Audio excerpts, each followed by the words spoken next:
Assalamualaikum warahmatullahi wabarakatuh. Waalaikumsalam warahmatullahi wabarakatuh. Terima kasih disampaikan. Hadirin sekalian, demikianlah serangkaian acara pembukaan webinar Pasang Surut Legislasi Hukum Zakat di Indonesia yang diselenggarakan oleh Civinus yang berkolaborasi dengan teman-teman HMJ Mazawa.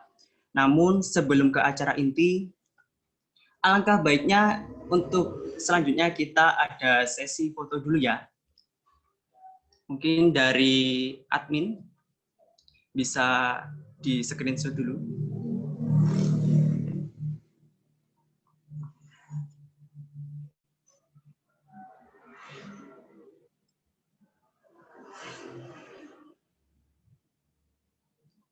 Sudah?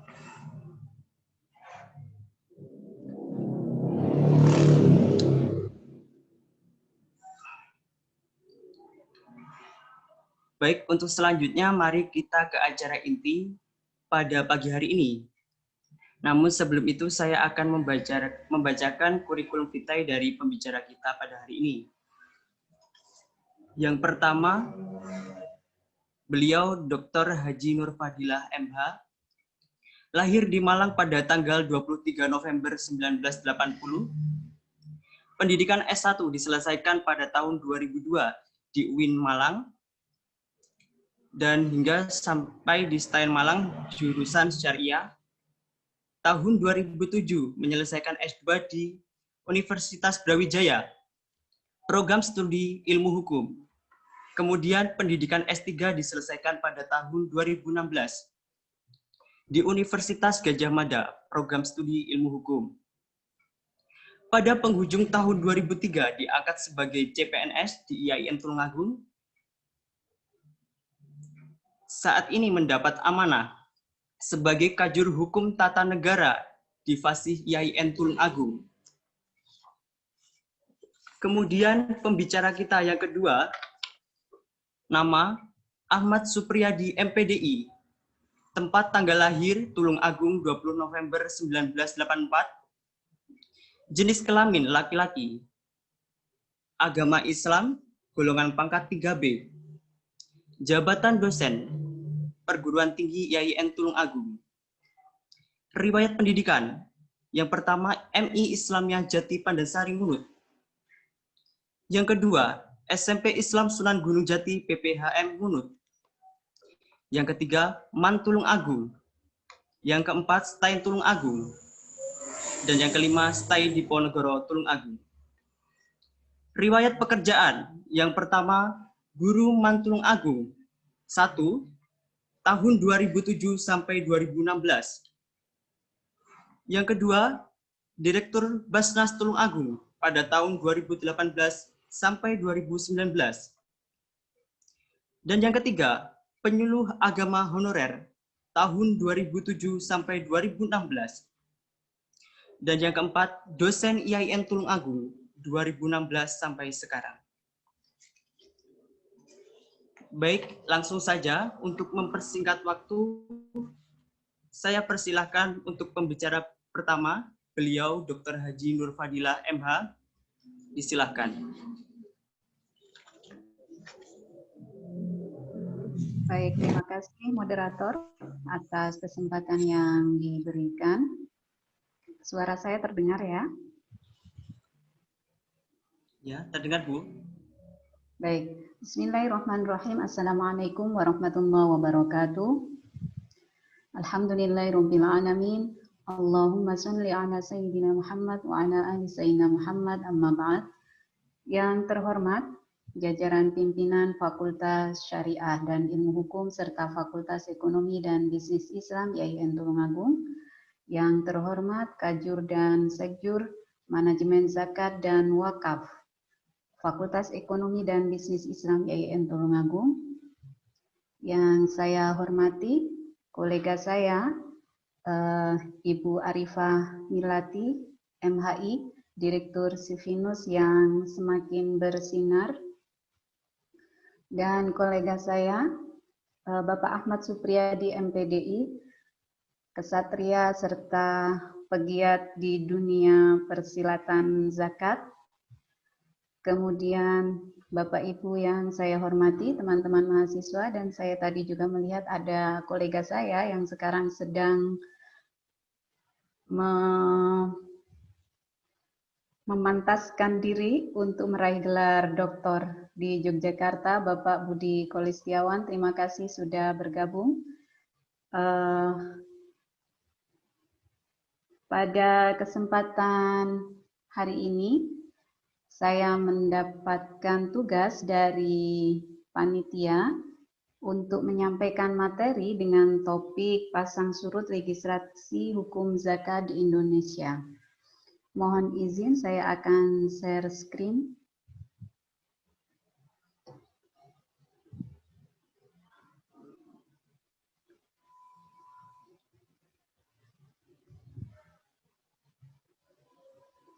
Baik, saya mengambil judul Hukum Zakat dari Masa ke Masa.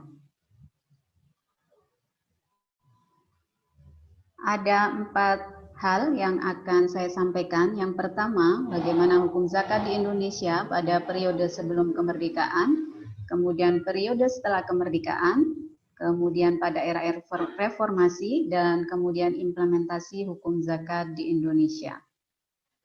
Periode sebelum kemerdekaan.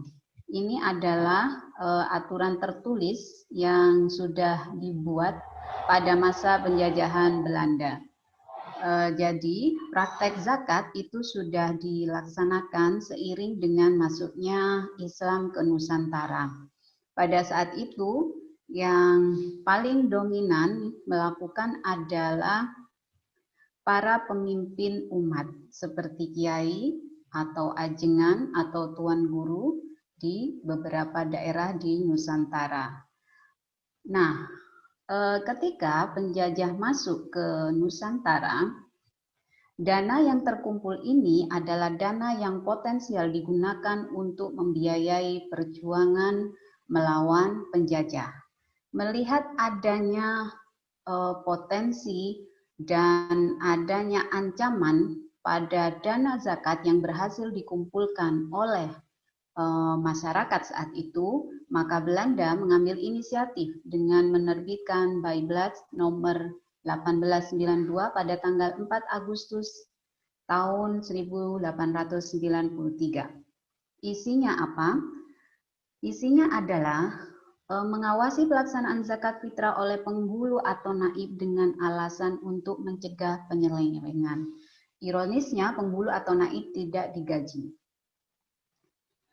Pada tahun 1905 dikeluarkan lagi Bijblad nomor 6200 tanggal 28 Februari 1965 yang kemudian memberikan larangan bagi semua pegawai pemerintahan dan priai pribumi untuk ikut serta membantu pelaksanaan zakat. Sebenarnya motif dari diterbitkannya 2 aturan ini adalah satu, yaitu untuk melemahkan perjuangan rakyat Indonesia saat itu. Nah, setelah kemerdekaan, ini DEPAK yang dibentuk pada Januari 1946 mengeluarkan surat edaran nomor sekian, tanggal 8 Desember 1951 yang menyatakan bahwa DEPAK tidak akan melakukan campur tangan terhadap pengelolaan zakat. Hal ini merupakan kelanjutan dari apa yang sudah berlaku sebelumnya pada masa penjajahan, di mana zakat ini terpisah sama sekali dari urusan pemerintah. Nah, masa Orde Baru pada tahun 1968 dikeluarkan PMA nomor 4 garing Juli garing 1968 tentang pendirian BAS dan PMA nomor 5 Oktober 1968 tentang pendirian Baitul Mal di seluruh daerah yang bertanggung jawab terhadap pengelolaan zakat. PMA tahun 68 ini dianulir melalui PMA pada Januari 69 karena tidak mendapat dukungan Presiden Soeharto yang khawatir terhadap kebangkitan Islam politik. Bahkan pada Oktober 68 Soeharto mendeklarasikan dirinya sebagai amil zakat nasional personal dan mengundurkan diri pada November 1970 karena rendahnya respon masyarakat dalam membayar zakat melalui rekening presiden. Langkah selanjutnya Presiden mendirikan Yayasan Amal Bakti Muslim Pancasila pada 1982 yang menarik dana sedekah bukan zakat dari PNS Muslim dengan cara memotong langsung gaji. Dana yang terkumpul digunakan untuk membangun masjid di berbagai daerah. Setelah Presiden Soeharto mundur sebagai amil zakat nasional, lembaga pengelola zakat bentukan pemerintah provinsi terus bermunculan. SKB Mendagri dan Menak tahun 91 ini diterbitkan berkaitan dengan pembinaan basis menjadi dasar legalitas pembentukan BAS di berbagai daerah. Ini adalah beberapa organisasi pengelola zakat pada masa Orde Baru. Ada beberapa provinsi yang kemudian sudah mendirikan BAS, kemudian ini yang berbasis BUMN, kemudian ini yang LAS yang dibentuk oleh masyarakat. Nah, melihat bagaimana kondisi di lapangan terkait dengan suburnya organisasi lembaga pengelola zakat yang bermunculan, maka diterbitkanlah Undang-Undang Nomor 38 Tahun 99 tentang pengelolaan zakat. Dalam undang-undang tersebut ditegaskan bahwa zakat dikelola oleh BAS. Dalam hal ini adalah Badan Amil untuk PPT-nya masih belum terlihat. Belum terlihat? Ya. Sebentar. Kok belum ya? Ya.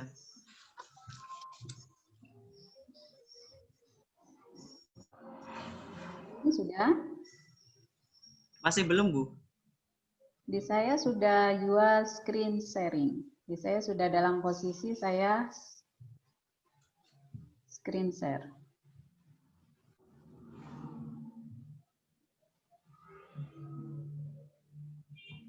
Bagaimana? Ya, masih belum juga, Bu. Ya. Atau saya kirim filenya dulu ya? Ya, ya, Bu. Ya, sebentar. Saya stop dulu. Ya, mungkin di chat aja, Bu. Oke. Oke.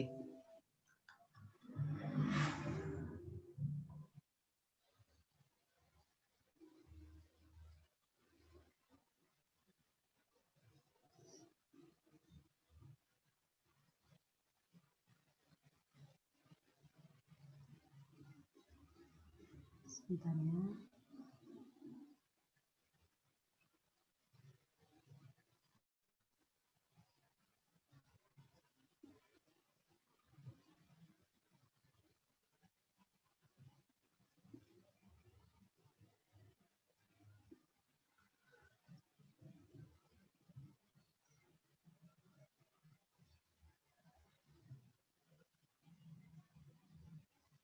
Kok tidak ada itu ya, menu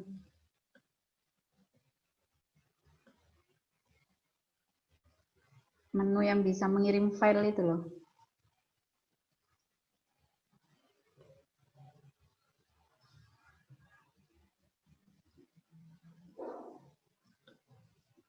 Bagaimana ini?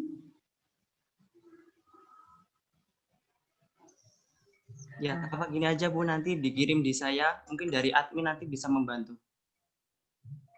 Oke, baik. Oke. Sebentar, saya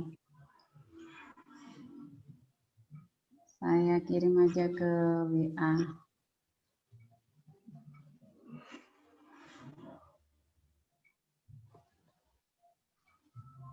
Sebentar.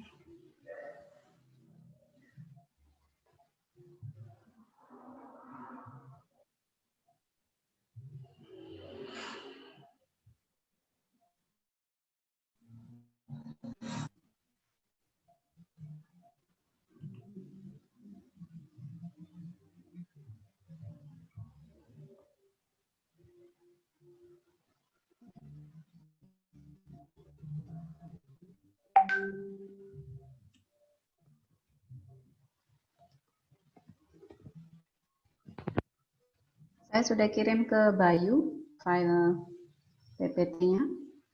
Ya Bu, ya nanti bisa diunggah. Terus untuk selanjutnya bisa dilanjut aja Bu. Oke.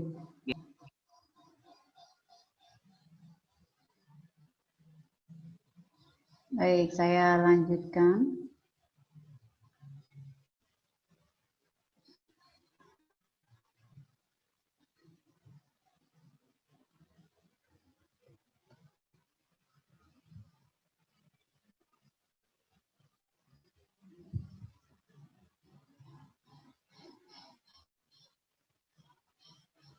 Baik, sampai di Undang-Undang Nomor 38 Tahun 99 tentang pengelolaan zakat. Dalam undang-undang ini ditegaskan bahwa zakat dikelola oleh dua jenis organisasi pengelola zakat, yaitu BAS yang dibentuk oleh pemerintah dan LAS yang dibentuk oleh masyarakat. Kemudian juga ada perluasan sumber zakat dalam perekonomian modern seperti zakat penghasilan dan zakat perusahaan. Ada juga ketentuan tentang pendistribusian dan pendayagunaan zakat secara produktif dan adanya ketentuan sanksi bagi OPZ yang tidak aman, serta zakat sebagai pengurang penghasilan genap pajak.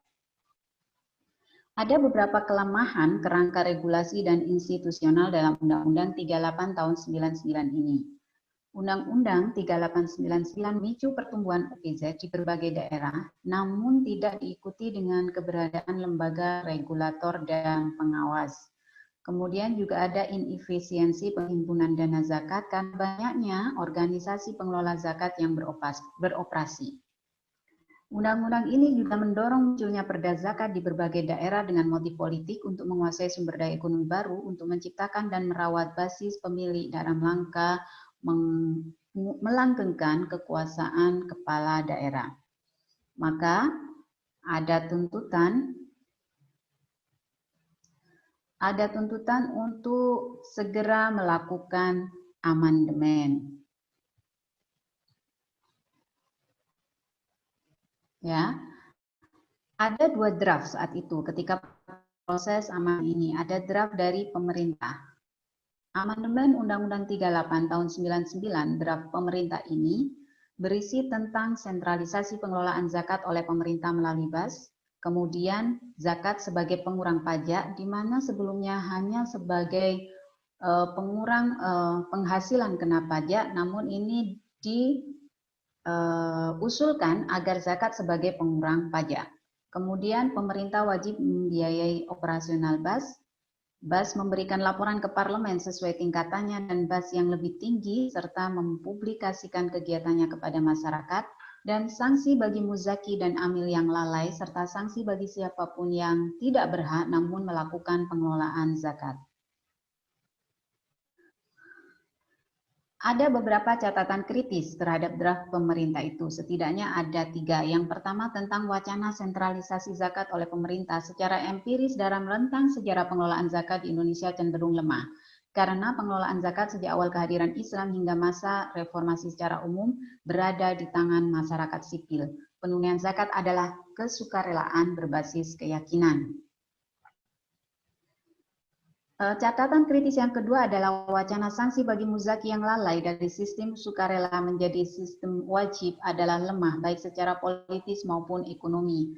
Karena bagaimanapun negara Indonesia adalah negara Pancasila bukan negara Islam. Maka jika kemudian ada ketentuan tentang sanksi bagi muzaki itu sudah berkaitan dengan ibadah secara ritual.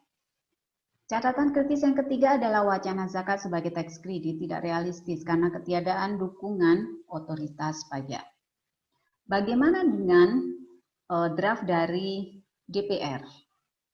Draft dari DPR ini mengusulkan pengelolaan zakat dilakukan oleh Badan Pengelola Zakat sebagai regulator dan LAS sebagai operator. Kemudian zakat menjadi pengurang pajak penghasilan. LAS memberikan laporan kepada Badan Pengelola Zakat sesuai tingkatannya. Badan Pengelola Zakat memberikan laporan ke BPZ yang lebih tinggi dan BPZ nasional memberikan laporan kepada Presiden. Jadi BAS atau dalam hal ini disebut dengan BPS itu sebagai regulator, sementara operatornya adalah LAS. Kemudian LAS mempublikasikan kegiatannya ke publik melalui media cetak dan elektronik, dan juga adanya sanksi bagi muzaki dan amil yang lalai serta sanksi bagi siapapun yang tidak berhak namun melakukan pengelolaan zakat. Ada persaingan draft pemerintah dan DPR ini di parlemen. Pada 28 Maret 2011, DPR dan pemerintah menyepakati 2 draft RUU yang berseberangan untuk dibahas di DPR. Jadi dua-duanya akan dibahas. Namun di 24 September 2011, ini pembahasan selesai dibahas, namun di 27 Oktober 2011, rapat paripurna untuk pengesahan undang-undang namun diinterupsi oleh fraksi PKS dan PDIP karena substansi dan draft RUU versi DPR hilang seluruhnya. Jadi akhirnya yang disahkan itu yang draft pemerintah. Ini adalah buku saya tentang Undang-Undang Pengelolaan Zakat dan Kriminalisasi Amil Zakat. Studi kritis dapat Undang-Undang Pengelolaan Zakat nomor 23 tahun 2011 bisa diakses di repo. Kemudian Undang-Undang 3899 ini baru saja disahkan, tentunya sudah mengundang gejolak. Ya, akhirnya ada beberapa kelompok yang saat itu diinisiasi oleh Komas, komunitas amil zakat itu ya, mengajukan uji material undang-undang. Oh maaf, ini uji material. Maaf. Baik, setelah 38 ini disahkan, kemudian ada amandemen terhadap Undang-Undang Pengelolaan Zakat 3899 tadi menjadi Undang-Undang Pengelolaan Zakat nomor 23 tahun 2011. Tapi ternyata ada banyak hal yang kemudian jadi lubang dalam Undang-Undang Pengelolaan Zakat nomor 23 tahun 2011 itu. Ada beberapa hal, misalkan di Undang-Undang 38 yang sebelumnya menegaskan bahwa posisi BAS dan LAS itu adalah setara, kemudian di Undang-Undang nomor 23 tahun 2011 ini menjadi LAS itu hanya dalam posisi membantu BAS. Ada subordinasi di situ. Jadi yang menjadi superior adalah BAS, sementara LAS hanya membantu. Padahal dalam sejarahnya kemajuan pengelolaan zakat ini tidak lepas dari peran lembaga amil zakat bentukan masyarakat. Kemudian ada lagi pembentukan Basnas mulai dari tingkat nasional, provinsi sampai kabupaten atau kota itu adalah amanat undang-undang, tanpa adanya persyaratan sudah dibentuk. Namun itu berbeda bagi LAS karena LAS dibebani dengan persyaratan yang sangat ketat dan juga ada persyaratan tentang pertimbangan dari Basnas. Tentunya di sini akan menimbulkan konflik kepentingan karena sama-sama sebagai operator. Hal inilah yang kemudian mendorong beberapa kelompok untuk mengajukan uji material Undang-Undang 23 tahun 2011. Saat itu pegiat zakat, aktivis zakat turun ke jalan. Ya, yang saya ingat di Malang itu mereka demo di kantor Dewan berkaitan dengan pengesahan Undang-Undang 23 tahun 2011 ini. Nah, apa saja di situ? Yang pertama adalah diskriminasi kepada LAS dengan syarat pendirian yang ketat. Ini saya kutip dari putusan Mahkamah Konstitusi di bagian duduk perkara. Kemudian yang kedua adanya sentralisasi pengelolaan zakat oleh Basnas, LAS sekedar membantu saja. Kemudian adanya kriminalisasi terhadap LAS dan amil zakat yang tidak berizin. Ada lagi kekhawatiran adanya penyempitan akses bagi mustahik akibat pembatasan terhadap LAS dan amil zakat yang boleh beroperasi, serta pembatasan preferensi dan pilihan muzaki untuk menunaikan zakat. Putusan MK ternyata hanya mengabulkan sebagian dan menolak sebagian yang lain. Ya, dalam putusan MK itu syarat pendirian LAS ya ditetapkan di situ bahwa yang sebelumnya harus berupa syarat kumulatif antara bentuk organisasi kemasyarakatan dan bentuk badan hukum itu menjadi kumulatif, maka menurut putusan MK ini menjadi alternatif. Ya, boleh salah satunya. Apakah itu memilih organisasi kemasyarakatan ataukah badan hukum boleh mengajukan, boleh dijadikan syarat dalam ketika mendirikan LAS, serta pengakuan amil zakat, perkumpulan orang dan perseorangan. Ya, namun ini nanti akan mengalami dilema ketika ditetapkannya PP nomor 24 tahun 2004, nomor 14 tahun 2014. Nah, ada lagi tentang pengawas syariat sebagai syarat pendirian LAS diubah menjadi pengawas syariat baik internal maupun eksternal, dan frasa setiap orang berkaitan sanksi itu mengecualikan amil zakat perkumpulan orang dan perseorangan. Nah, ini ketika kemudian sudah ada putusan itu, seharusnya PP yang dibentuk juga harus mengacu kepada putusan MK. Sayangnya PP ini ternyata dalam penyusunannya menunjukkan inkonsistensi. Apa saja? Terkait dengan dominasi proses pemilihan anggota Basnas dari unsur masyarakat oleh pemerintah. Dalam pemilihan anggota Basnas memang ditetapkan ada pembagian unsur, yaitu dari masyarakat untuk anggotanya dan dari pemerintah. Namun ketika itu adalah proses pemilihan anggota Basnas dari unsur masyarakat tetap saja dilakukan oleh pemerintah. Kemudian penciptaan norma baru, UPZ Basnas dan pembatasan perwakilan LAS, ya sangat dibatasi pendirian perwakilan LAS ini. Kemudian yang tiga, pengabaian putusan MK berkaitan persyaratan pendirian LAS tadi. Saya contohkan adalah di pasal 57, 58 dan pasal 59 PP. Di pasal 57 itu ada alternatif memang, bahwa salah satu syaratnya adalah terdaftar sebagai organisasi kemasyarakatan Islam yang mengelola bidang pendidikan, dakwah dan sosial atau lembaga berbadan hukum. Namun di pasal 59 ternyata bukan lagi atau, bukan lagi alternatif, tapi sudah kumulatif. Di bagian B surat keterangan terdaftar sebagai organisasi kemasyarakatan, di bagian C surat keputusan pengesahan sebagai badan hukum. Artinya dua surat itu harus disediakan oleh LAS yang akan memperoleh legalitas hukumnya. Parahnya lagi di pasal 59. Tidak ada lagi frasa badan hukum, tapi semuanya adalah organisasi kemasyarakatan. Jadi PP ini memang inkonsisten dalam penyusunan klausul-klausulnya. Kemudian ada lagi diskriminasi terhadap LAS, yaitu hak membentuk UPZ hanya bagi Basnas, LAS tidak punya hak untuk itu, dan pembatasan perwakilan LAS serta mekanisme pelaporan LAS. Ini beberapa tulisan saya berkaitan dengan PP. Yang terakhir berkaitan dengan implementasi hukum zakat di Indonesia.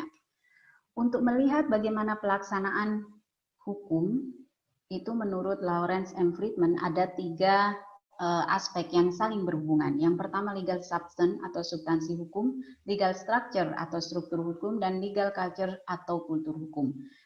Dalam implementasi hukum zakat di Indonesia, substansi hukumnya itu ada beberapa yang kemudian mengalami inkonsistensi, ya.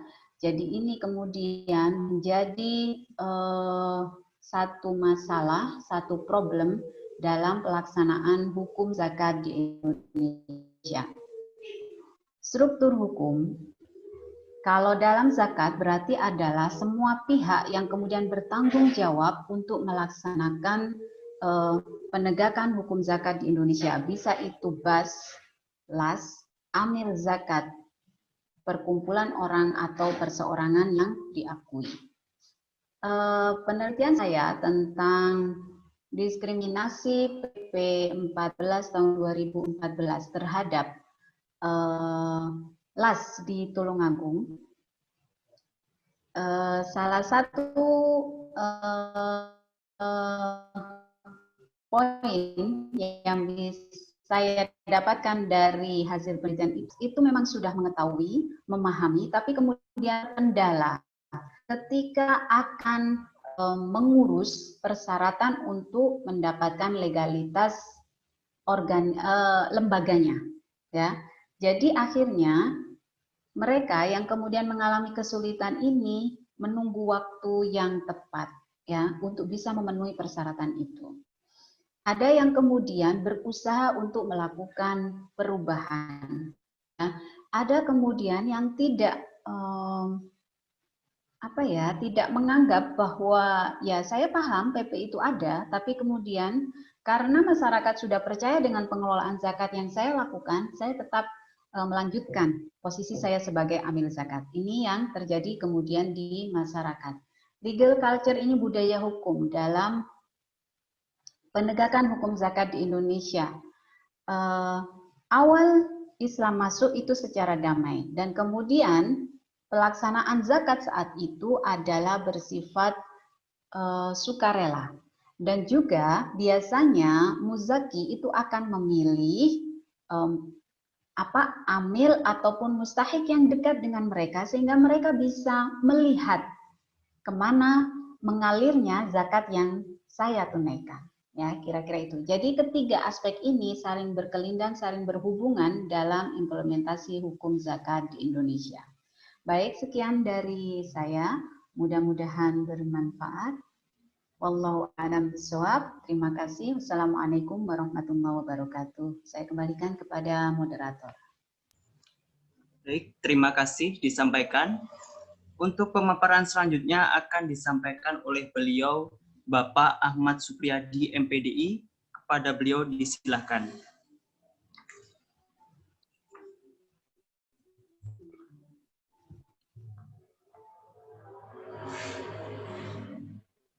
Monggo, Pak.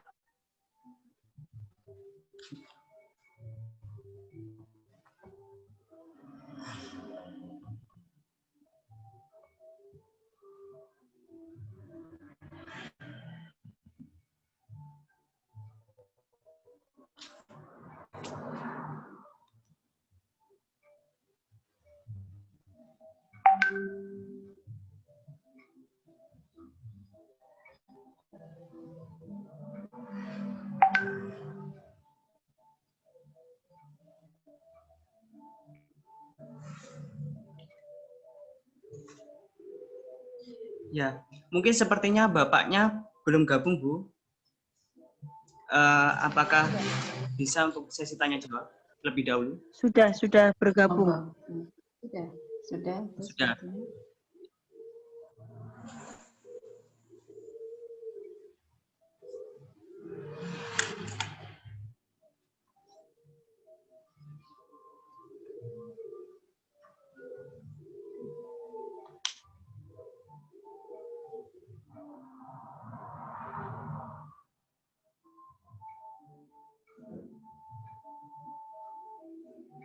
Untuk Bapak Supri mungkin bisa raise hand gitu. Untuk soalnya tidak terdeteksi.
Mungkin bisa dipersilahkan untuk pertanyaan dulu. Pak Supri sudah saya hubungi. Baik, untuk selanjutnya mungkin dari teman-teman yang masih belum paham terkait pemaparan Bu Nur Fadilah bisa ditanyakan melalui chat atau secara Zoom.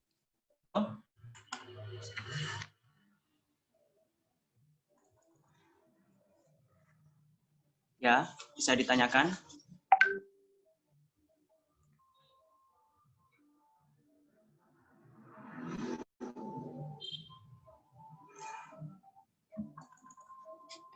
Ya, masih belum ada.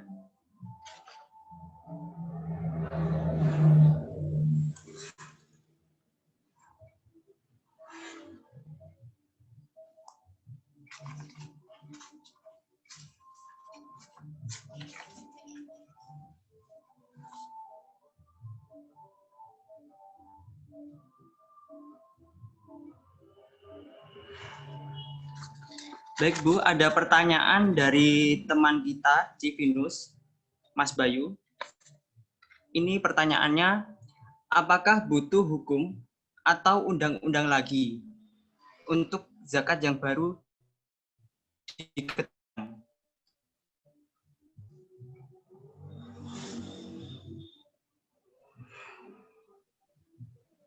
Ini maksudnya objek zakat. Jenis zakat baru maksudnya. Ya, jenis zakat baru Bu. Oh gitu, baik.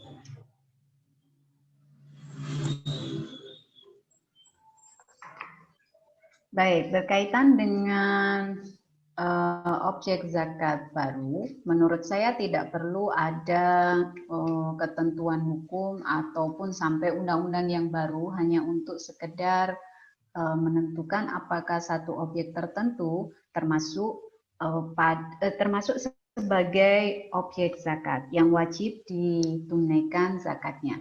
Karena dalam Undang-Undang Pengelolaan Zakat itu sudah ada item-item objek apa saja yang kemudian termasuk pada objek yang wajib dikeluarkan zakatnya.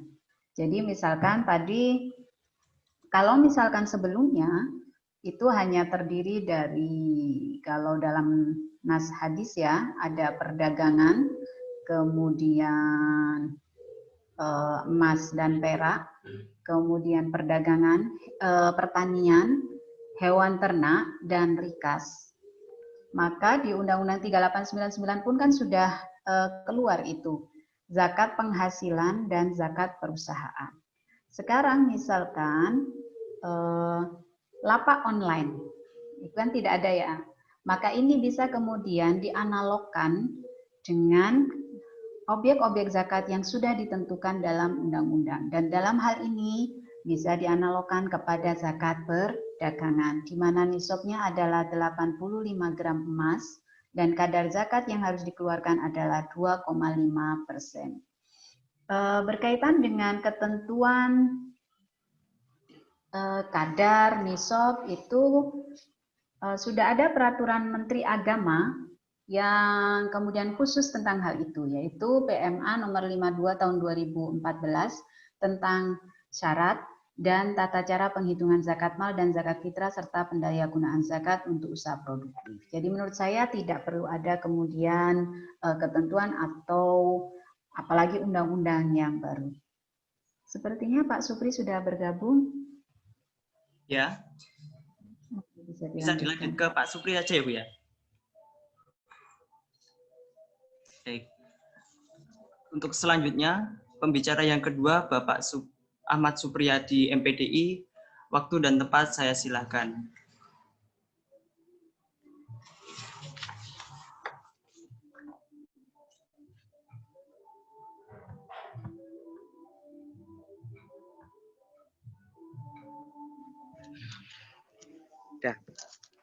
Assalamualaikum warahmatullahi wabarakatuh.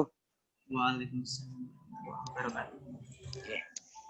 Yang kami hormati Ibu Nur Fadilah selaku narasumber, yang saya hormati Direktur C. Vinus, yang saya hormati Bapak Rektor Institut Agama Islam Negeri Tulungagung, Bapak Dekan, dan seluruh peserta webinar FASI, HMJ FASI dan HMJ Mazawa dan HMJ mana ya Mas satunya Mas ya? Pusat studi, Pak. Oh, pusat studi. Mohon maaf, ini ada kegiatan lapangan Sabtu-Sabtu saya tak nyari tempat yang enak begitu. Nggih. Biar tidak terganggu. Ini langsung saya ya, Mas, nggih. Materi langsung saya nggih. Sudah. Iya, Pak. Oh, nggih.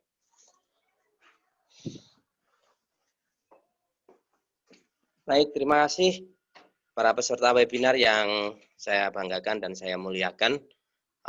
Untuk tema hari ini saya kira cukup menarik sekali. Bagaimana berbicara tentang pasang surut legislasi undang-undang zakat. Sebagaimana kita ketahui bahwa untuk kesekian kalinya syariat Islam dalam hal ini zakat itu masuk ke wilayah formal. Artinya menjadi sesuatu yang diundangkan oleh negara. Dan walaupun menurut saya zakat ini sudah agak terlambat, mestinya sudah lebih dulu, sejak dulu, akan tetapi lebih baik terlambat daripada tidak. Tentu ini tidak lepas dari sejarah zakat di Indonesia, bahwa memang sebenarnya dana ini sangat potensial untuk meningkatkan kesejahteraan umat Islam.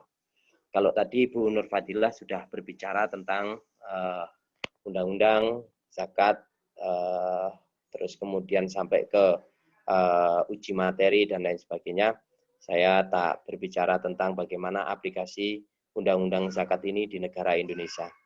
Baik sejak digugat di MK oleh Komnas Koalisi Masyarakat Zakat, terutama pasal 4, 5, dan 6, kalau tidak salah, terus kemudian ada pasal berapa begitu, maka zakat ini dulunya yang dikhawatirkan adalah salah satunya adanya kriminalisasi dari undang-undang ini terhadap para pelaku zakat, utamanya dari lembaga amil zakat. Karena di situ dijelaskan bahwa dalam pengelolaan, saya tidak hafal pasalnya, tetapi dalam pasal berapa itu disebutkan bahwa LAS, lembaga amil zakat, dapat fungsinya adalah sebagai pembantu dalam rangka pengelolaan zakat. Memang kalau dilihat dari sejarahnya, zakat ini sudah lebih dulu dikelola oleh masyarakat.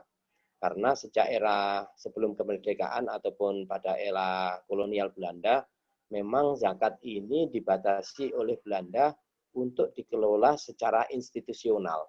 Maka kemudian yang terjadi adalah zakat ini dikelola oleh masyarakat secara mandiri.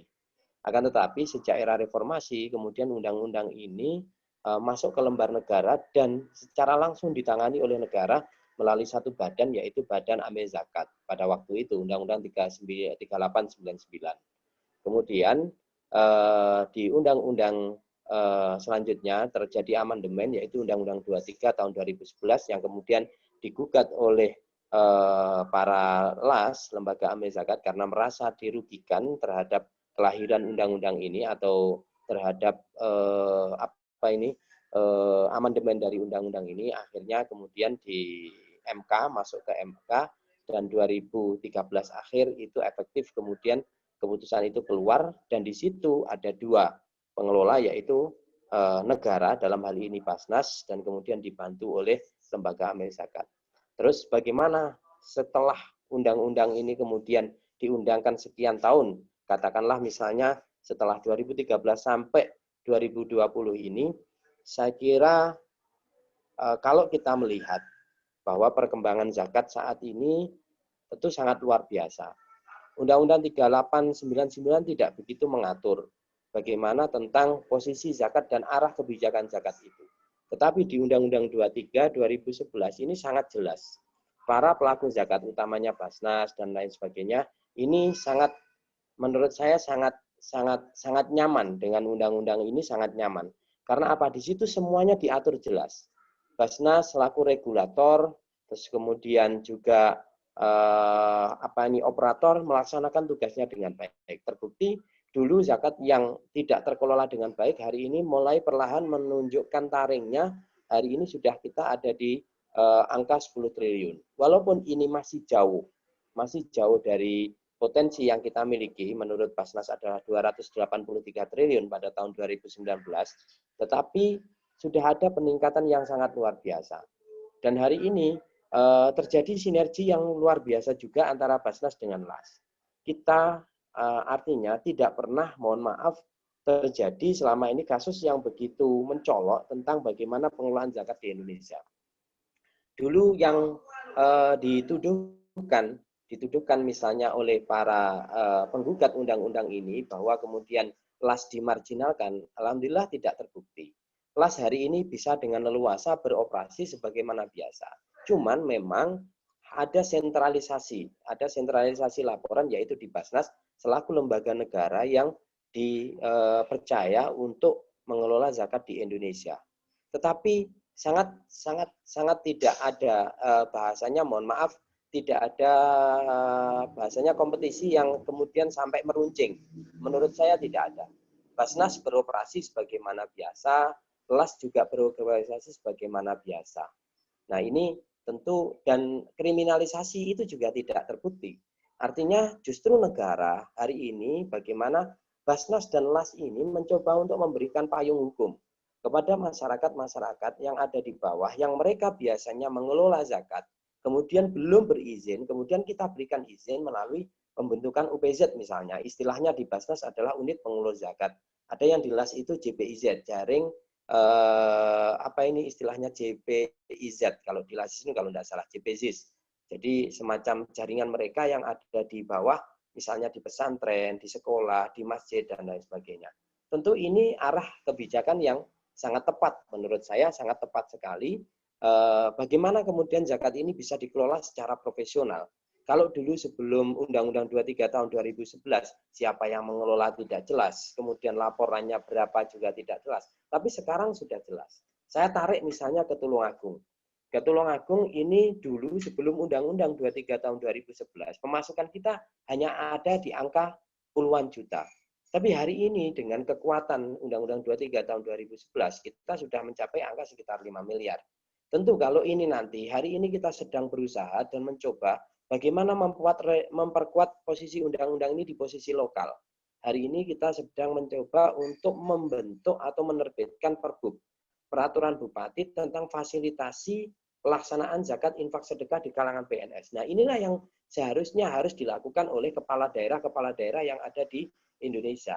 Survei membuktikan, data yang kami peroleh, bahwa setiap lembaga zakat ataupun misalnya Basnas yang di situ di-backup penuh oleh kepala daerah, bupati, wali kota maupun gubernur dengan peraturan bupati ataupun dengan perda, dan hasilnya juga sangat signifikan. Ada kenaikan yang sangat luar biasa. Saya pernah studi banding ke Bekasi. Bekasi sebelum adanya peraturan bupati, sebelum adanya perda, itu hanya sekitar angka miliaran. Tapi setelah kemudian ada fasilitasi melalui perda itu, kemudian zakat bisa ditunaikan secara langsung, artinya dipotong secara langsung melalui surat pernyataan yang dibuat secara sadar, kemudian tidak ada paksaan, angkanya sangat fantastis sekali. Sudah naik 4-5 kali lipat. Kalau dulu di angka sebelum adanya perda itu 5 miliar, kemudian menjadi 25 miliar. Tentu ini sangat efektif, sangat luar biasa. Nah, yang harus dilakukan hari ini memang kita memperkuat posisi ini. Memperkuat posisi undang-undang ini bagaimana? Misalnya di kampus saja, dulu tidak ada pengelolaan zakat. Kita di IAIN sekarang dengan adanya undang-undang ini juga ada UPZ, unit pengelola zakat, yang itu menangani zakatnya para PNS, karyawan yang ada di IAIN Tulungagung. Jadi saya kira, menurut saya, kalau misalnya ini menimbulkan semacam diskriminasi dan lain sebagainya, ya memang keputusan dari undang-undang zakat kita dikelola oleh dua sisi, satu negara, yang kedua adalah peran serta masyarakat. Tetapi sangat tidak menghilangkan peran serta masyarakat. Saya melihat dari kawan-kawan LAS juga berbuat sebagaimana biasa. Kita lihat misalnya di Lazisnu juga mereka hari ini mulai terbangun. Artinya mulai terbangun, mereka juga serius menangani ini. Lazisnu juga peningkatannya dengan program Koin NU di daerah-daerah juga sangat luar biasa. Demikian juga dengan kawan-kawan yang ada di Lazis Muhammadiyah, kemudian di Yatim Mandiri, BMH, Baitul Mal Hidayatullah, mereka juga berlomba-lomba. Dan sampai hari ini alhamdulillah belum ada gesekan, karena semuanya mempunyai pangsa pasar sendiri-sendiri. Pangsa pasar sendiri-sendiri. Misalnya di Lazisnu itu menyasar para dai-dai, kemudian warga Nahdien, di Lazisnu juga demikian. di Basnas menyasar para PNS dan lain sebagainya. Nah, kemudian yang harus terjadi di ini semua adalah sinergi menurut saya. Sinergi antara pengelola antar lembaga pengelola zakat ini yang terbaik misalnya. Antara BAS dengan LAS ini yang harus sinergi, bukan sebuah, oke lah fastabiqul khairat harus, memang menurut saya harus, tetapi tidak kemudian ini menjadi sebuah pertikaian yang meruncing yang kemudian nanti ada kompetisi yang tidak sehat. Saya kira tidak. Karena apa? Lahan untuk kita melakukan zakat ini sangat luas sekali. Sangat luas sekali. Dengan al-amwal az-zakawiyah yang sebanyak itu. Misalnya ada zakat profesi aja lah. Kita sudah berbicara zakat profesi. Ada akuntan, ada PNS, ada dokter, ada kontraktor, dan lain sebagainya. Ini banyak sekali. Kalau kemudian kita terlalu meributkan ini, ya kalau memang undang-undang ini kurang sempurna, iya. Saya mencermati ada beberapa kelemahan, misalnya dari sistem seleksi pimpinan yang mungkin masih kurang ketat menurut kami. Misalnya kalau memang harus diamandemen ditambahkan semua yang menjadi calon pimpinan Basnas atau mereka yang menduduki posisi Basnas harus tersertifikasi AMIL misalnya. Nah, ini untuk menjamin bahwa kompetensi mereka ketika mengelola zakat itu juga sesuai dengan standar yang diharapkan oleh negara. Saya kira itu yang menurut saya sangat penting. Kalau memang kurang, iya. Kurang sempurna, iya. Tetapi kalau kita berbicara zakat, kemudian diwajibkan oleh negara, saya kira tidak bisa. Karena pelaksanaan syariat Islam di Indonesia itu tidak pernah ada kewajiban atau pemaksaan dari penguasa.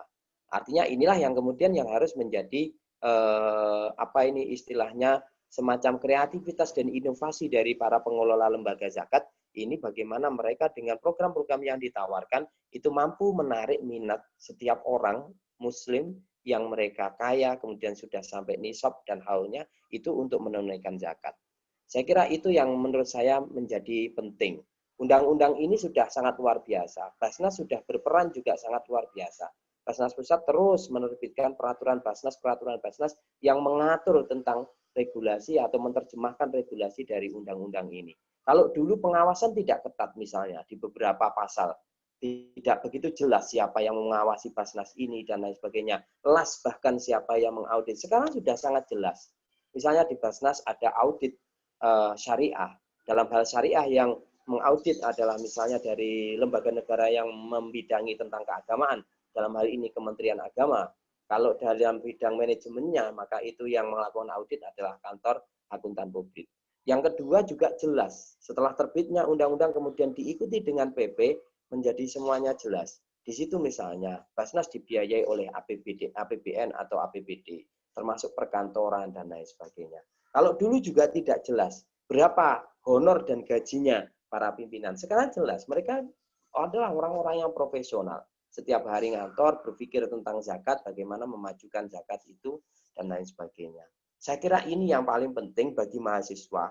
Bagi mahasiswa itu menurut saya undang-undang ini memang ada kelemahan. Tetapi untuk saat ini menurut saya dalam tahapan kita membangun sebuah fondasi perzakatan di Indonesia itu sudah sangat relevan. Dan insya Allah tidak ada diskriminasi. Kalau toh ada diskriminasi misalnya di Basnas dan LAS, kenapa LAS tidak bisa dibiayai oleh negara? Ya saya kira jelas. Karena memang mereka bukan lembaga negara. Negara akan bertanggung jawab terhadap lembaga yang mereka bentuk. Ya Basnas pantaslah kalau kemudian mereka. Tetapi itu tidak menghilangkan aspek kemandirian LAS. Karena LAS sudah dari dulunya sudah sangat mandiri. Dan di undang-undang juga sudah jelas berapa yang dapat dikelola untuk operasional. Misalnya AMIL 12,5% atau 1/8 maksimal. Kemudian dari infak maksimal 20%. Saya kira ini peluang-peluang yang bisa dimanfaatkan untuk mengelola zakat itu secara profesional. Dan sekarang juga banyak sekali lembaga-lembaga amil zakat yang sudah sangat superior. Yatim duafa misalnya, dompet duafa, yatim mandiri. Kemudian itu mereka pemasukannya juga sangat luar biasa dan terus melakukan inovasi dan inovasi dan kreasi untuk terus melaksanakan melakukan pengelolaan zakat itu secara profesional. Saya kira itu Mas yang dapat saya sampaikan. Mungkin ada yang perlu ditambahkan. Nanti saya ngikuti diskusinya saja. Yang paling penting sekali lagi bagi mahasiswa ini adalah sebuah peluang yang sangat luar biasa bagaimana ekonomi umat Islam ini nanti akan bangkit melalui dana ini, zakat, infak dan sedekah ini. Kalau ini bisa dimaksimalkan, saya mohon maaf, tidak ada unsur pamer, 15 tahun sudah bergerak di bidang ini. Kalau dulu 1 juta, 2 juta, 3 juta tidak begitu terasa. Tapi sekarang ketika sudah sekitar 15 tahun mencapai angka miliaran, baru terasa manfaatnya. Yang tidak bisa sekolah menjadi bisa sekolah, misalnya di Basnas ada program SKSS, satu keluarga satu sarjana. Di situ dari anak yang pintar tapi tidak mampu kuliah, kita kuliahkan.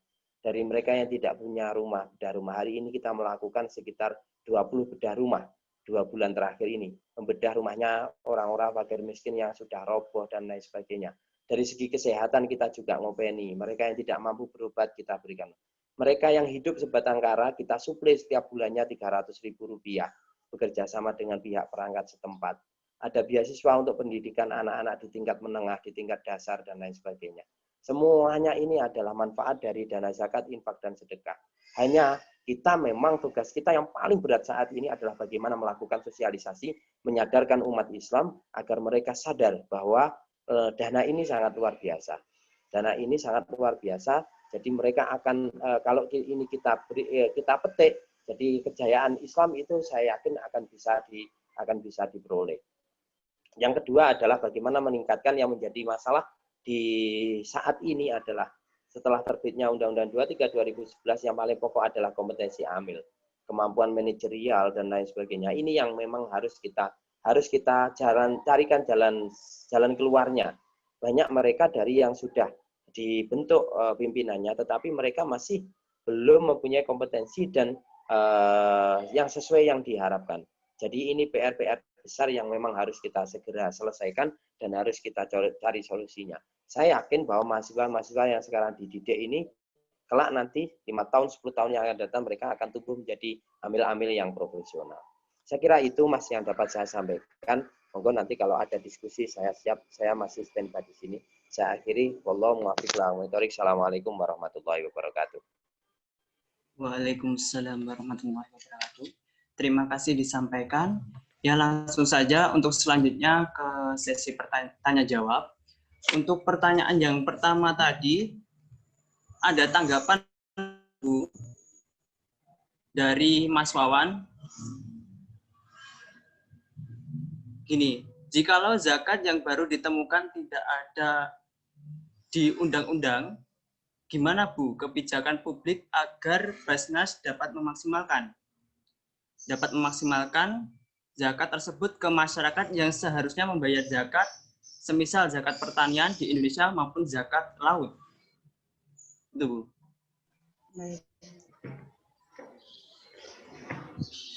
Baik, berkaitan dengan objek-objek zakat terbaru, itu kemudian memang sudah dianalogikan dengan 5 sumber zakat utama yang dijelaskan oleh Nas, yaitu yang pertama emas dan perak, kemudian perdagangan, hewan ternak, pertanian, dan rikas.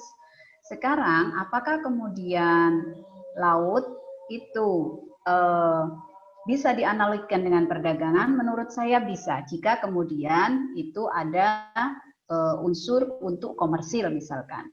Atau bisa juga dianalogkan misalkan dengan pertanian. Artinya berarti ketika habis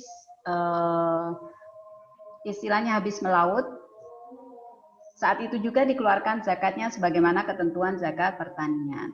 Artinya menurut saya apapun jenis harta yang baru yang kemudian muncul pada saat ini tetap bisa dikeluarkan atau ditunaikan zakatnya dengan dianalogkan pada ketentuan-ketentuan objek zakat yang sudah ada.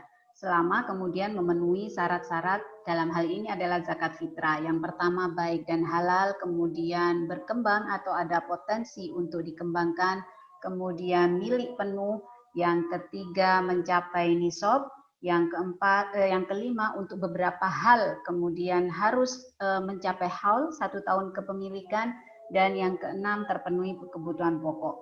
Manakala al-malul mustafad atau harta-harta yang pada masa kini ditemukan kembali, artinya ditemukan ada satu sumber perekonomian baru yang kemudian mempunyai potensi dan kemudian memenuhi syarat dalam ketentuan zakat mal tadi, maka menurut saya harus atau wajib ditunaikan zakatnya. Bagaimana kadar dan nisabnya?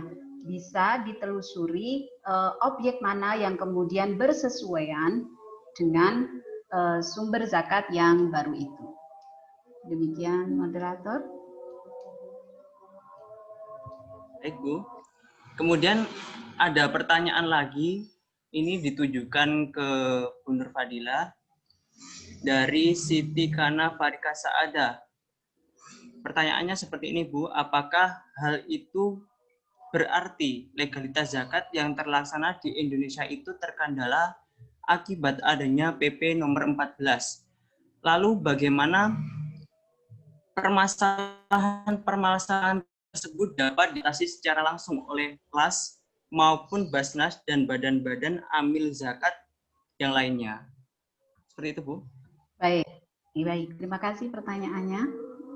Baik, menurut saya perjuangan untuk kemudian melegalkan ketentuan zakat sebagai salah satu ciri dari umat Islam ini dari sisi legislasi sudah cukup baik dan cukup bersinar sebagaimana tadi disampaikan oleh pejuang zakat kita Bapak Ahmad Supriyadi, ya. Maka menurut saya saat ini sebagaimana tadi ada 3 aspek kemudian yang saling berkelindan dalam penegakan hukum zakat di Indonesia. Substansi meskipun dengan segala bentuk kelemahan dan kekurangannya, maka saat ini adalah tugas dari struktur hukum untuk kemudian menjalankan itu. Maka adanya tuntutan untuk peningkatan kapasitas dari amil zakat itu adalah suatu keniscayaan. Kemudian bagaimana memberikan edukasi dan sosialisasi kepada muzaki ini harus terus digalakkan. Ya, satu hal yang menurut saya menjadi titik poin dalam proses edukasi kepada masyarakat adalah dalam ceramah-ceramah atau pengajian. Biasanya yang ditekankan itu adalah berkaitan dengan kesalehan secara individual. Maka saat ini ceramah-ceramah, pengajian-pengajian perlu kemudian meningkatkan bagaimana informasi tentang zakat sebagai bentuk kesalehan sosial itu lebih digalakkan. Khutbah-khutbah Jumat biasanya kan berkaitan dengan sholat, mendekatkan diri kepada Allah. Kadangkala unsur zakat ini kenapa kalah daripada sholat misalkan? Karena memang rata-rata pengajian, ceramah, kemudian khutbah Jumat itu seringkali miss untuk kemudian mengambil topik zakat ini. Biasanya topik zakat menjadi topik yang naik daun di masa-masa bulan Ramadan saja. Tapi di luar itu sebetulnya ini adalah tugas bersama untuk kemudian memberikan edukasi dan sosialisasi kepada masyarakat tentang pentingnya nilai zakat ini. Jadi alih-alih kemudian kita hanya berkutat pada aspek legalitas, maka ini saatnya bersinergi, kemudian membuat forum ataupun jaringan berkaitan dengan pengelolaan zakat. Sebagaimana tadi sudah disampaikan secara luar biasa oleh pemateri kedua. Dan ini menurut saya harus ada kolaborasi antara ulama dan umaro untuk mensukseskan pengelolaan zakat ini. Penelitian saya di Basnas Malang, sebagaimana tadi disampaikan Pak Ahmad Supriyadi, betul. Jika kemudian ada dukungan yang kuat dari kepala daerah, dalam hal ini adalah wali kota yang kemudian membackup secara penuh pada Basnas Kota Malang, hasilnya adalah saat ini daerah-daerah di Malang, terutama daerah sekitar itu apa situs warna-warni itu loh, yang daerah Jodiban, itu dulunya adalah daerah di mana sebanyak 40% warganya itu terlilit dengan jerat hutang lintah darat. Saat itu akhirnya Basnas bertindak membuat Baitul Mal yang dikelola dan diurus oleh masyarakat setempat. Jadi sistemnya adalah tanggung renteng untuk hutang itu, untuk pinjaman yang diberikan. Syaratnya adalah Baitul Mal akan melunasi hutang dari nasabah, mereka membuat istilahnya dari warganya yang terjerat hutang kepada lintah darat, tapi syaratnya jangan sampai berhubungan kembali dengan lintah darat itu.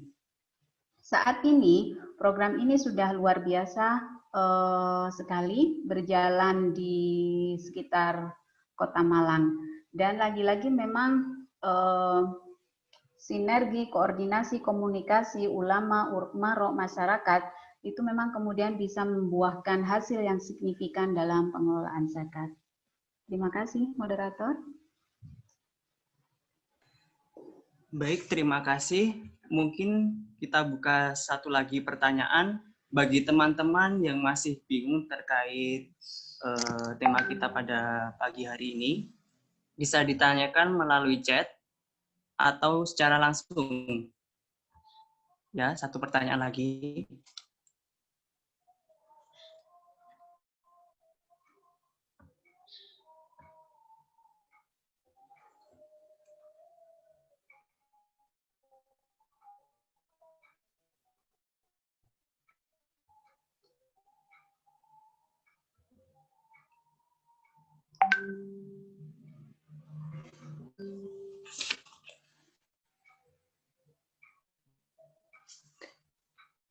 Baik, ada pertanyaan lagi, mungkin bisa dijawab oleh kedua pembicara kita. Pertanyaannya adalah, beberapa tahun terakhir banyak lembaga amil zakat menggunakan dana zakat untuk pembangunan masjid, musola, sekolah Islam tertentu. Setahu saya, dari 8 golongan yang berhak menerima zakat, tidak ada ketentuan seperti itu. Mohon penjelasannya. Ya, mungkin dari Bu Nur Fadila dulu atau Pak Supriyadi. Gimana? Pak Supriyadi dulu, monggo. Ya, Pak Supriyadi. Oke, terima kasih, Bu Nur. Ini memang kita bermain di wilayah, kita masuk pada wilayah khilafiyah. Memang kalau kita melihat konteks sabilillah pada saat ini sudah tidak ada. Pengertian sabilillah dalam fikih klasik adalah orang yang memanggul senjata, mereka istilahnya jihad, kemudian tidak dibayar. Maka kemudian dulu pada zaman Nabi mereka diambilkan dari dana ini. Tapi kalau kita melihat konteks sekarang, maka konteks ini sudah tidak ada. Karena semua negara sudah berbentuk nation state. Dan mereka sudah mengurusi negaranya masing-masing. Dan tidak ada lagi istilahnya perang begitu, sudah tidak ada. Nah, oleh karena itu, kemudian muncullah fatwa-fatwa baru atau istihad-istihad baru dari para ulama, yang ulama kontemporer, bagaimana tentang sabilillah ini. Salah satunya adalah Syekh Hasanin Mahluf, Mufti Mesir, itu mengatakan sabilillah maka bisa digunakan untuk istilahnya sabilul khair. Jadi jalan kebaikan. Semua perbuatan baik yang di situ mengandung kebaikan dan bermanfaat bagi orang lain, maka bisa diambilkan dari dana sabilillah ini. Maka kalau masjid musola dibangun dengan dana zakat, itu mereka menggunakan fatwa ini, salah satunya. Jadi yang dibantu bukan masjidnya, jangan salah, tetapi orangnya. Karena mustahik zakat itu tidak menjurus kepada benda, tetapi pada orang. Atau orang yang membangun masjid ini adalah orang yang berbuat kebaikan untuk mendirikan tempat ibadah untuk umat Islam. Maka kemudian inilah yang digunakan dalil mereka untuk menyalurkan dana sabilillah ini untuk keperluan pembangunan masjid, musola, madrasah, TPQ, dan lain sebagainya. Dan masih ada beberapa ulama yang lain yang melakukan itu. Di Basnas sendiri misalnya, ini memang masih, saya mengikuti perdebatan yang sudah lama, perdebatan lama. Oke lah, kalau sudah masuk khilafiyah berarti kita juga tidak bisa istilahnya menjudge bahwa ini benar, ini salah. Nah, itu tergantung dari masing-masing. Misalnya di NU sendiri, keputusan Bahsul Masail NU itu melarang penggunaan sabilillah ini untuk pembangunan masjid, musola, dan lain sebagainya. Di Basnas sendiri kita tidak ada masalah. artinya kita menganut yang kontemporer, karena dari segi kemanfaatan ini lebih banyak dan lebih dibutuhkan oleh masyarakat bagi mereka yang membutuhkan untuk pembangunan masjid mushola, terutama di daerah terpencil yang mereka sulit untuk menggalang donasi di daerah-daerah tersebut. Saya kira itu, Mas. Terima kasih. Baik, terima kasih. Untuk jawaban yang kedua akan disampaikan oleh beliau, Ibu Nur Fadilah. Silakan. Baik, berbicara tentang mustahik zakat berarti kembali kepada surat At-Taubah ayat 60. Innamas shadaqatu lil fuqara wal masakin wal amilina 'alaiha wal mu'allafati qulubuhum wa fir riqab. Dalam ayat tersebut ada 8 kelompok yang kemudian berhak menerima zakat. Dari 8 kelompok ini kemudian dibedakan menjadi 2 kategori. 4 kelompok pertama diawali dengan kata li. Ya, innamas shadaqatu lil fuqara wal masakin amil muallaf itu menggunakan kata li. Sementara kelompok selanjutnya menggunakan kata fi. Apa bedanya? Kalau lam itu adalah lam litamlik, artinya zakat itu memang untuk kepentingan dari 4 kelompok pertama ini. Zakat untuk fakir, ya berarti untuk kebutuhannya, untuk miskin, untuk memenuhi kebutuhannya. Kemudian wal amilina 'alaiha, amil mendapatkan bagi zakat, kerja dilakukan bagi dirinya sendiri. Mu'allaf juga demikian, orang yang dibujuk hatinya atau dijinakkan hatinya bagi kepentingannya. Sementara kalau fi, kepentingan secara langsung 4 kelompok yang pertama. Sementara kalau fi itu adalah kepentingan yang tidak langsung bagi kelompok itu. Contohnya wafir riqab, hamba saya untuk memerdekakan, bukan tapi untuk majikannya. Kemudian wal gharimin, orang yang berhutang, bukan untuk gharimnya yang berhutang, tapi untuk melunasi hutangnya. Wa fi sabilillah, demikian juga dengan sabilillah yang tadi disebut-sebut oleh pemateri Bapak Ahmad Subriyadi. Ya, kemudian juga Ibnu Sabil, bukan untuk Ibnu Sabilnya, tapi untuk membiayai perjalanannya yang terhambat. Jadi menurut saya, jika kemudian masjid itu dianggap tidak termasuk dalam 8 kategori itu, maka perlu ditelusuri kembali. Karena pemaknaan sabilillah itu memang sangat luas saat ini. Ya, kalau dulu betul pada medan perang. Kalau sekarang perjuangan kan juga dalam banyak aspek. Perjuangan untuk advokasi kekerasan terhadap perempuan. Perjuangan untuk advokasi perlindungan anak, perjuangan untuk advokasi bagi terpenuhinya hak-hak pemohon pendidikan.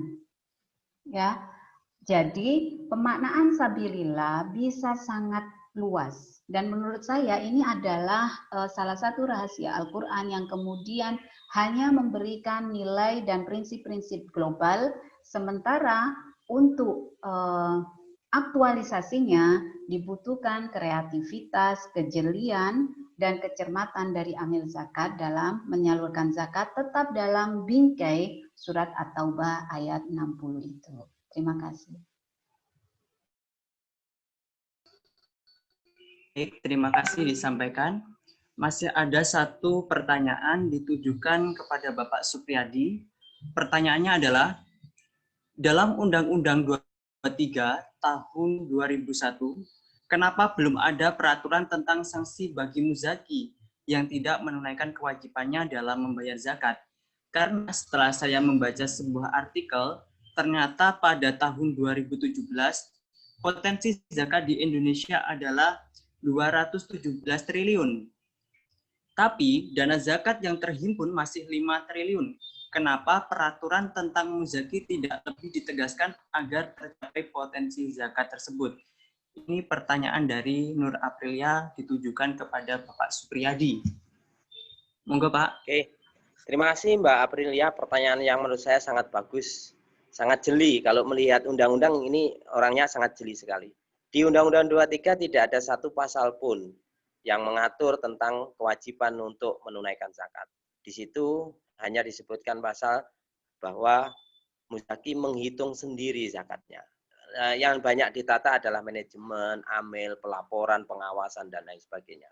Saya tadi di awal sudah menyampaikan bahwa kita kembali kepada konstitusi negara kita, bahwa negara kita adalah bukan negara yang berlandaskan pada Islam. Pada Islam bahwa semua pelaksanaan syariat umat beragama itu dilaksanakan sesuai dengan kesadaran masing-masing. Negara hanya selaku fasilitator, memfasilitasi. Jadi tidak mungkin kalau kemudian negara itu mewajibkan itu kepada setiap umat Islam untuk melakukan zakat. Misal contohnya di Indonesia orang mau sholat tidak sholat urusan pribadi masing-masing. Tapi bukan berarti kita itu negara sekuler yang kemudian tidak peduli kepada agama, tidak. Negara sangat mengayomi, kemudian melindungi dan lain sebagainya. Jadi inilah yang kemudian menjadi ruang-ruang sebuah inovasi, kreasi dan ijtihad dan mengerahkan tenaga bagi para pengelola zakat. Bagaimana sosialisasi dan edukasi penting di sini.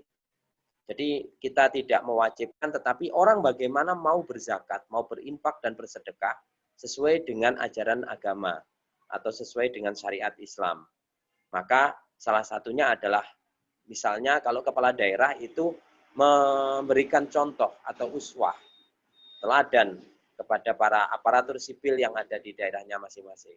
Kemudian para ulama, tokoh masyarakat juga berikan teladan. Mereka berzakat, tentu umatnya juga mereka juga akan mengikuti itu semua. Maka di sini ini salah satunya adalah konstitusi negara. Salah satunya karena memang kita tidak diatur melalui berlandaskan kepada agama. Maka itu yang perlu dipahami bagi seluruh mahasiswa. Dan saya yakin memang tugas kita ini adalah sosialisasi dan edukasi yang tidak terbatas. Tidak terbatas. Tadi Bu Nur Fadilah sudah menyampaikan semua lapisan masyarakat perlu untuk dilakukan sosialisasi dan edukasi. Kita juga tidak pernah berhenti. Lembaga-lembaga zakat itu terus aktif melakukan kampanye di media sosial, kemudian kampanye-kampanye secara nyata, kemudian konseling, kemudian pendekatan door to door itu terus dilakukan. Nah, ini memang tugas yang berat bagi kita semua untuk bagaimana umat ini sadar akan kewajibannya dan Basnas memfasilitasi untuk melaksanakan itu semua. Dan kalau memang hari ini dari 217 triliun masih 5 triliun, ya memang kita perlu memperkuat regulasi-regulasi yang lain. Salah satunya kalau Presiden sudah menurunkan Impres nomor 3 tahun 2014 tentang edaran kepada seluruh pejabat negara, BUMD, BUMN, dan lain sebagainya untuk melakukan zakat. Terus kemudian di daerah perlu adanya sebuah penerbitan perda, perbub, dan lain sebagainya. Itu akan mengatur bagaimana kemudahan masyarakat untuk melaksanakan zakat. Saya kira itu, Mas, yang dapat saya sampaikan. Terima kasih. Baik, terima kasih disampaikan. Boleh menambah, moderator? Nggih, monggo, Bu Nur Fadilah. Baik, berkaitan dengan sanksi bagi muzaki ini. Saya akan mengutip pendapat Hazairin. Ya. Menurut Hazairin, syariat Islam bagi umat muslim yang ada di Indonesia itu dibedakan menjadi 3. Yang pertama adalah syariat Islam yang mengandung hukum keduniaan. Contohnya perkawinan, kemudian zakat berkaitan dengan pengelolaan zakatnya, kemudian ada lagi hukum perdata, hukum pidana, ya. Ini membutuhkan pengaturan secara langsung dari negara. Maka kemudian negara berkepentingan untuk membuat, menerbitkan, menegaskan sebuah aturan tertentu. Yang kedua adalah syariat Islam yang berkaitan dengan hubungan antara hamba dan Tuhannya. Contohnya sholat, puasa, kemudian kewajiban zakat, itu tidak membutuhkan aturan dari negara. Karena ini berkaitan dengan hubungan hamba dengan Tuhannya. Kecuali haji misalkan pada aspek bagaimana pengaturan kloternya, pendaftarannya, paspor, dan lain-lainnya. Dibutuhkan campur tangan negara di situ. Kemudian yang ketiga adalah syariat yang berkaitan dengan iman dan akhlak. Sama sekali tidak ada campur tangan negara di situ. Maka kemudian menurut saya, negara Indonesia ini memang sudah membuat peraturan-peraturan yang disesuaikan dengan hak konstitusi yang telah diberikan oleh negara, yaitu bahwa setiap warga negara itu memang bebas melaksanakan kepercayaannya masing-masing. Selama itu tidak berkaitan dengan urusan-urusan negara merasa perlu untuk mengaturnya, maka itu dikembalikan kepada kesadaran masing-masing personal sebagai bentuk ketaatannya kepada agama yang telah dianut. Terima kasih. Baik, terima kasih. Mungkin ini ada satu pertanyaan sebagai penutup. Ini ditujukan kepada Bapak Supriyadi tentang persoalan baru-baru ini tentang zakat ilegal di Sulawesi Utara. Sanksi atau hukuman apa yang didapatkan dari sanksi dari zakat hari ini? Itu Bapak. Oke, baik, terima kasih. Menarik sekali memang. Di pasal 38 Undang-Undang 23 tahun 2011 sudah mengatur jelas di situ bahwa barang siapa bertindak selaku amil tanpa mendapatkan izin berwenang, dalam hari ini mereka mengumpulkan kemudian tidak ada izin. Dalam arti izin itu berarti kalau tidak Basnas, kemudian LAS atau UPZ dan lain sebagainya dibentuk oleh lembaga zakat, maka pasalnya adalah kurungan pidana 1 tahun dan dendanya 50 juta rupiah. Nah, tinggal persoalannya di sana kan ada ditegakkan atau kalau itu ada yang melaporkan kemudian jelas-jelas merugikan masyarakat, maka itu bisa ditindak. Diangkat pun siapapun misalnya yang melakukan pengelolaan zakat secara ilegal, ya memang harus ditindak karena ini nanti untuk menghindari ataupun penyelewengan, penyalahgunaan dan lain sebagainya. Ini adalah sebuah bentuk kepastian hukum di negara kita. Dan jangan dibayangkan, mohon maaf Bapak Ibu, para peserta, jangan dibayangkan bahwa membentuk menjadi sebuah pengelola zakat itu sulit. Saya kira tidak. Kami di Basnas dulu tahun 2014, setelah keluar Undang-Undang 23 ini, yang kami lakukan pertama kali adalah menyelamatkan atau ini memberikan legalitas kepada masjid dan musola. Karena ini adalah institusi tertua. Institusi tertua di negara kita yang melakukan pengelolaan zakat sebelum lahirnya undang-undang ini. Maka kemudian yang kita lakukan sosialisasi secara masif. Saya ingat betul waktu 2 bulan itu habis saya gunakan untuk keliling masjid musola. Bagaimana agar mereka itu selamat dari sanksi pidana ini. Artinya mereka kita berikan edukasi, Pak, kalau jenengan itu mengumpulkan, mengelola zakat, sudahlah sekarang menjadi bagian dari Basnasnya menjadi UPZ, unit pengumpul zakat. Jenengan sah, jenengan legal. Dengan resmi untuk mengelola zakat. Dan tidak, artinya praktek pengelolaannya pun juga seperti biasa. Kok kemudian Basnas sampai mencapai terlalu jauh? Enggak. Yang kita butuhkan adalah pencatatan, kemudian laporan. Itu yang paling penting. Zakat ini berapa, ditasarufkan atau didistribusikan kepada siapa. Itu menurut kami yang paling penting karena itu adalah perintah konstitusi. Dalam hal ini Undang-Undang 23 tahun 2011. Jadi jangan dibayangkan sekarang zakat kok angel ya? Kok malah ini? Tidak, sama sekali tidak. Kita alhamdulillah di Tulungagung sudah beres. Kita pun juga sudah klik misalnya dengan para LAS, mana yang menjadi wilayah jenengan segera di SK-kan, mana yang menjadi wilayahnya Basnas, kita SK-kan. Di dinas, instansi, kantor, pemerintah resmi, semuanya kita bentuk UPZ. Masjid-masjid negara, masjid agung, masjid besar sudah kita bentuk. Kita SK menjadi UPZ. Artinya apa? Biar mereka sah. Sah menjadi lembaga pengelola zakat baik secara undang-undang maupun syariah. Kalau mereka itu tidak diangkat oleh negara, maka namanya adalah panitia. Kalau panitia, mereka tidak berhak untuk mengambil bagian amil.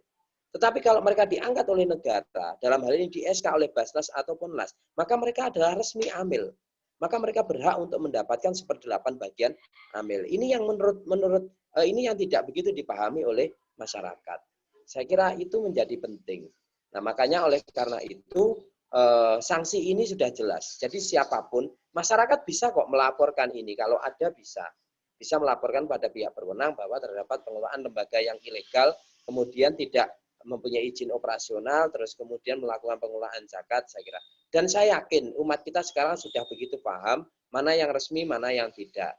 Karena yang resmi pasti mereka akan memberikan feedback dalam bentuk laporan, dalam bentuk progress report dan lain sebagainya.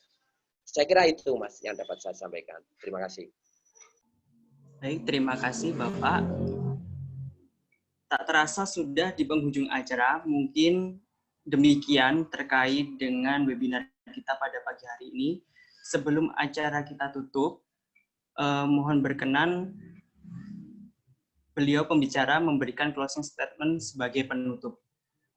Mungkin dari Bu Nur Fadilah terlebih dahulu. Baik,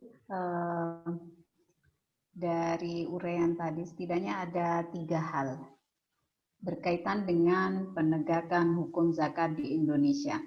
Yang pertama, sosialisasi dan edukasi tentang kesadaran membayar zakat oleh muzaki ini perlu terus digalakkan, ya, baik itu secara sederhana maupun secara sistematis itu perlu terus digalakkan. Kemudian yang kedua, perlu ada peningkatan kapasitas amil zakat. Nah, ini menurut saya adalah celah masa depan yang luar biasa bagi mahasiswa manajemen zakat dan wakaf untuk mengisinya di masa nanti. Kemudian yang ketiga, arti penting sebuah forum jaringan untuk mewujudkan sinergi komunikasi dan koordinasi antar lembaga pengelola zakat sehingga nantinya pengelolaan zakat ini bisa lebih memberikan warna bagi kemaslahatan masyarakat. Terima kasih. Terima kasih disampaikan. Untuk selanjutnya closing statement dari Bapak Ahmad Supriyadi. Monggo Bapak. Oke.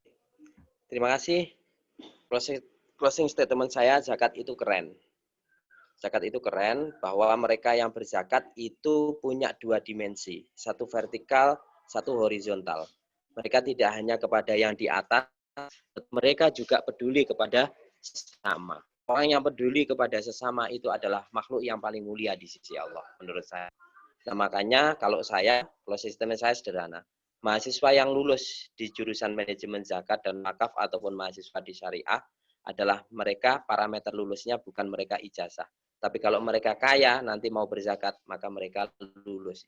Terima kasih. Assalamualaikum warahmatullahi wabarakatuh. Waalaikumsalam warahmatullahi wabarakatuh. Terima kasih disampaikan.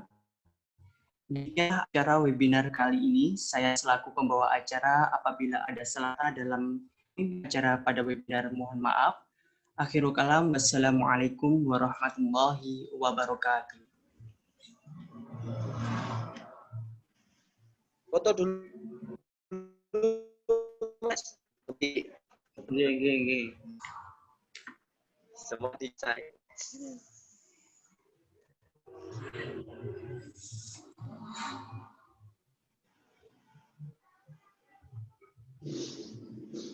Oke. Saya izin tak live dulu, udah dinanti teman-teman. Terima kasih. Sama-sama Pak. Panitia untuk Sama-sama Bu Nur. Budir sukses ya. Amin. Amin. Lanjut di selanjutnya. Yes.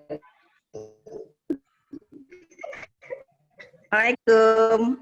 Waalaikumsalam.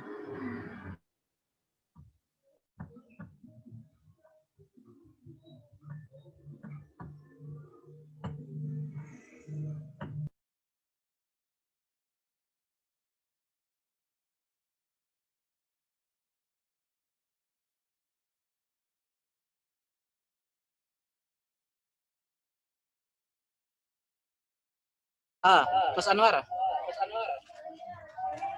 Mut, buka. Saya bagaimana sih aku?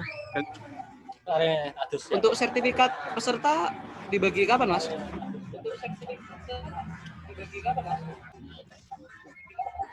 dibagikan tapi belum.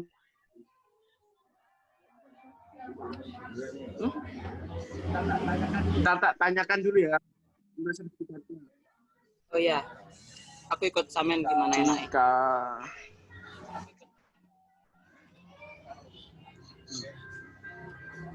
ada absennya enggak hari ini?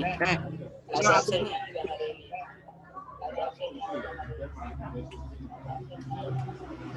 Kan